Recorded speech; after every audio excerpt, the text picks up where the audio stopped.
এয়া দেখিবলৈ পাইছে এক ভয়ংকৰ গেম। এই গেমটো লাহে ধীৰে খেলিব লাগিব, মই গম পাইছো। এই গেমটো লাহে ধীৰে ৰখি যেতিয়ালৈকে সিফালে আহিব, সিটোত আহিলে জাপ দি দিব লাগিব। আৰু তলত পৰি গলো ষ্টিল। ইমান মেহনত কৰিও তলত যদি পৰিবই লাগে, আকৌ পৰিলো। এয়া দেখিবলৈ পাইছে এক তুফানী গেম বুলি ক'ব পাৰি। বহুত লাহে ধীৰে ধুনু মাইনাকে কৈ যাব লগা হৈছে। ধুনু বাচিলে। মৰিলে। যাবই পৰা নাই। ধুনু এইবাৰ কি হয়? এইবাৰ হয় গুৱাহাটী ৰঙামাটি। আৰু দেখিবলৈ পাইছে ৰঙামাটি গুৱাহাটী নহয়, এইবাৰ সাগৰজ্যোতি বৰা।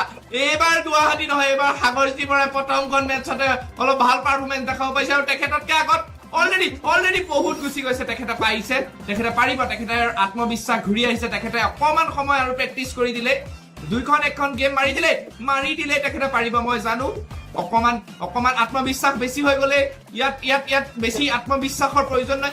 মৰিলো।